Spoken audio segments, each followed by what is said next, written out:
Welcome back to Poetry and Police. Please don't forget to subscribe and share.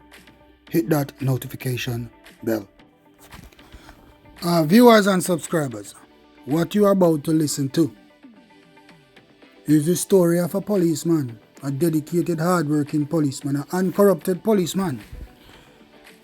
He's going to reveal a story to you about how he recovered a firearm in Manchester.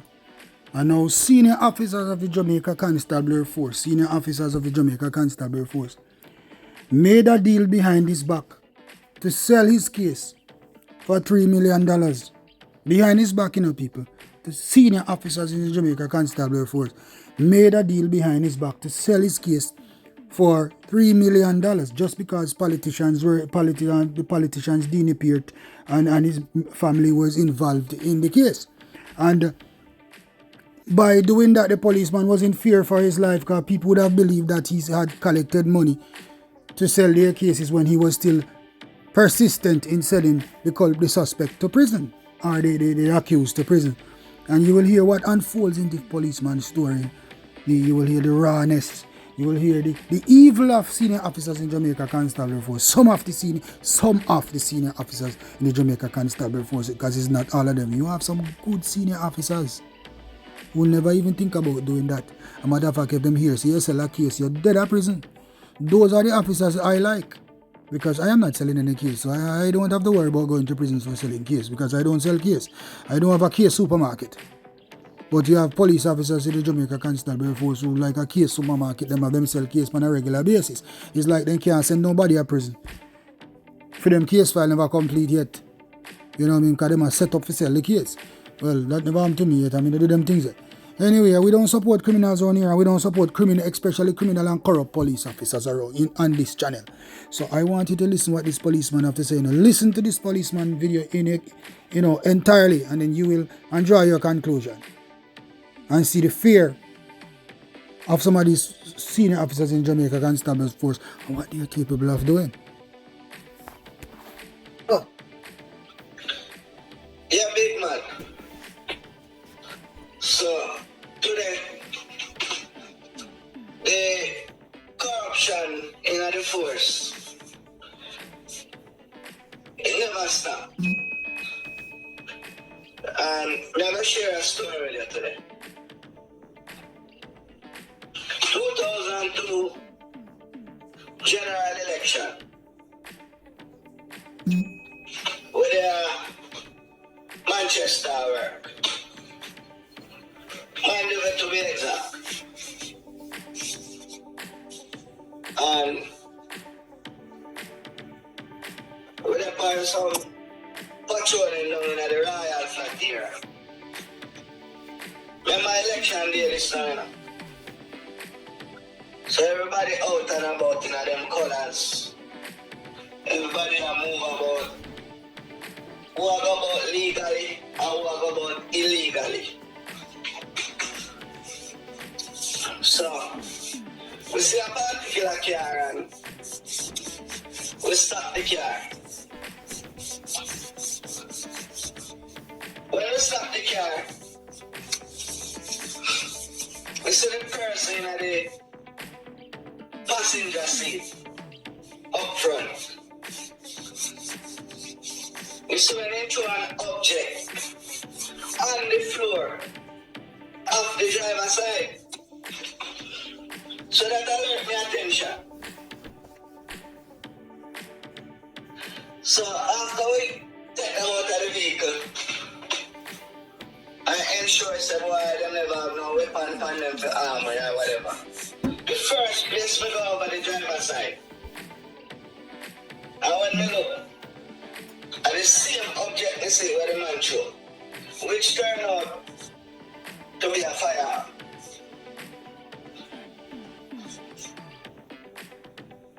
Upon further investigation,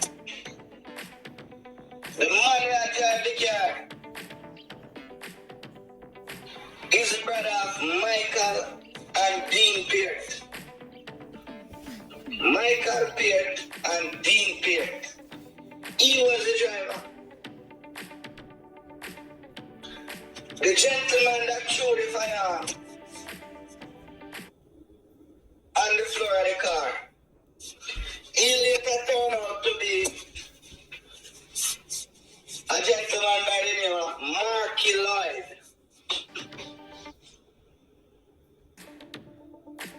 it is rumored that he was an affiliate of the Don in Mandeville. Skin. Anyway, the men, the car, and the firearm was taken to Mandeville police station.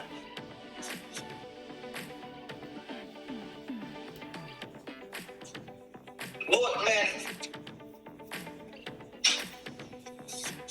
were placed in lockup and the car seized. By this time, news started spread around Mandeville. Say, Skeng man get locked up for gun. So everybody want to see who and everybody come at the station. You know, big excitement. Big excitement. Anyway,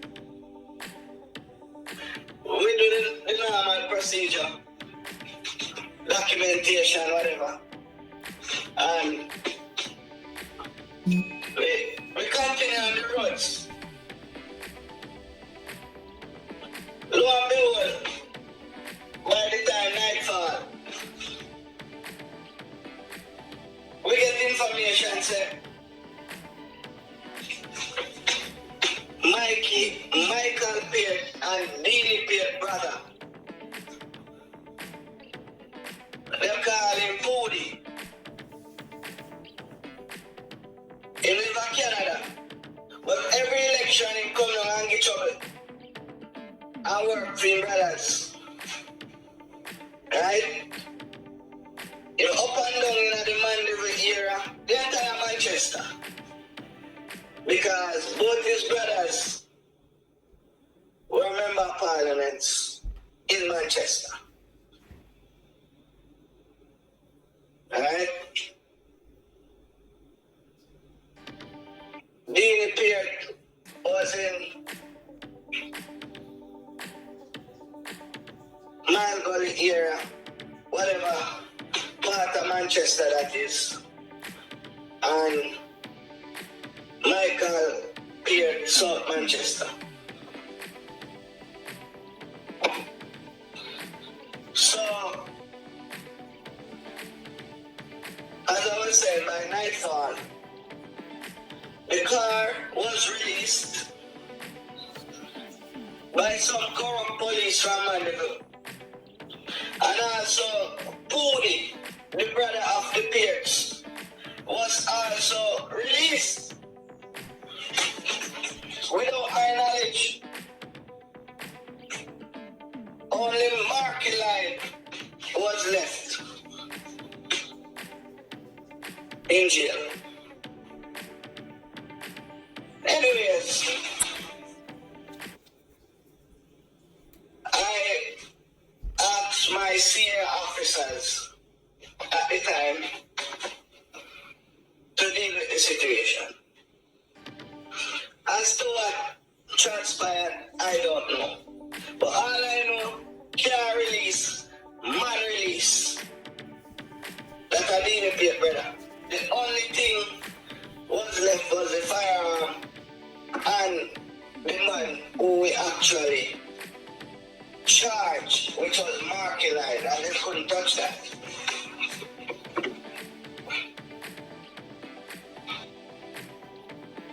So, word started to circulate that $3 million is being offered to throw away the case.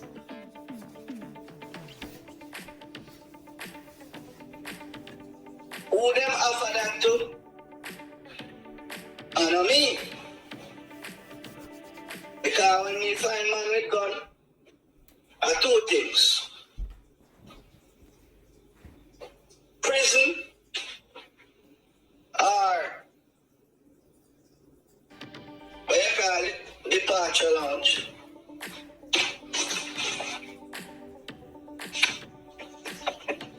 Who make dealings with the man them behind my back? I don't know. So you see a police corrupt. They don't have to take money from man and they don't have case. They don't put my life in a jeopardy. Because they won't take the man their money. And me don't know. And me going to continue with the case. And me going to send man to prison. So they won't send me take their money. And still send man to prison. So they won't come after me. Because me are the arresting officer. Anyway, me do my investigation. I'm going to find out, say, Harry Bungles. Harry Bungles doesn't work everywhere. So I don't know how he get involved in this. Harry Bungles and Tilford Johnson. They make negotiation with man to get 3 million. I mean, I know about it. True that now. We tell our authorities to watch out. We don't have to provide security for me when we have a court, you know. Because I send me this money, you know. And I prove to everybody so I never negotiate for no money from nobody.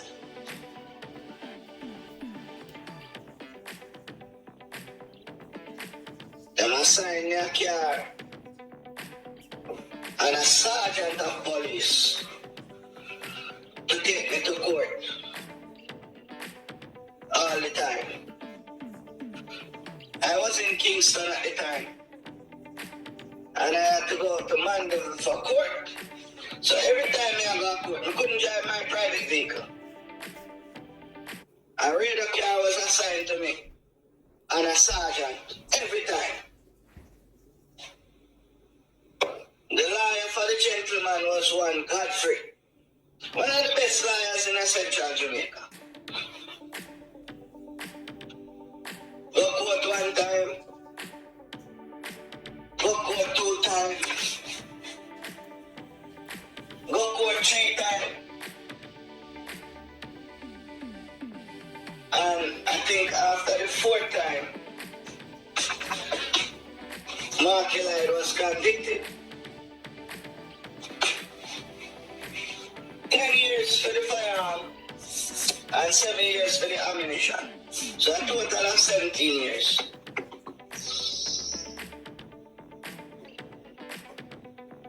The fact of the matter is, this policeman went behind my back, negotiated to get $3 million to drop case.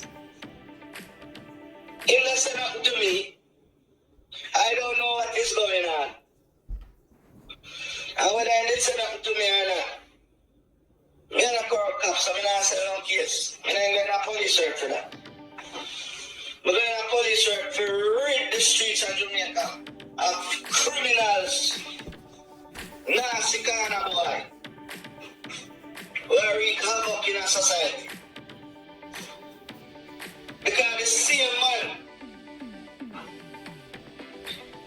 Manchester police, are trying to convict him on gun charges for 7 years straight.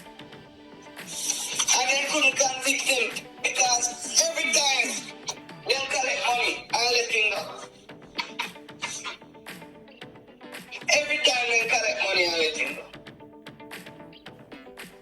And it's only after I got a conviction and this guy was hearing all of this.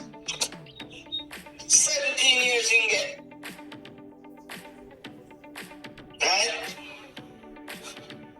It only goes to show how corrupt police officers are and how they set up other policemen's lives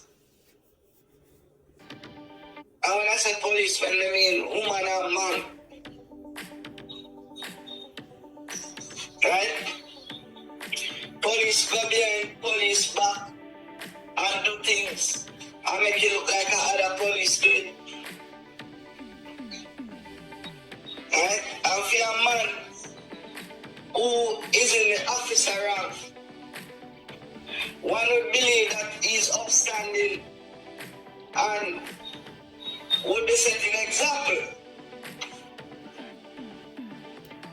But the khaki suit man them, and them are the problem. And that's why you hear them say all the while, if the head of the stream corrupt, the foot of the stream must corrupt. But not all the cases. Because you always have a difference. You always have a one man when I swing their way. And they penalize them man there. They make sure so them man they reach nowhere. If you go up there and you understand? That man is a corrupt man. Corrupt. Corrupt. So there you have it, viewers and subscribers. Now that you have listened to the story of this policeman, you decide and tell me what you think about this and the level of corruption that existed here. Because you can hear that policeman saying over and over again that Harry Bungles, the senior superintendent Harry Bungles, was the officer involved in the case, and that Harry Bungles had negotiated to sell his case for $3 million and tried to set up his life. And as a result of this case, you know that policeman had to flee Jamaica because his life was in danger afterward, because he sent the man to prison. And it was as a result of this case. And the man had to flee to secure his life. All because he was a true police to the cause, a just police. But like I always tell you, that these superintendents, these senior officers, or some of these senior officers in the Jamaica Constabulary Force, they are the one that corrupts, go around and corrupts the junior men, the junior officers in the force.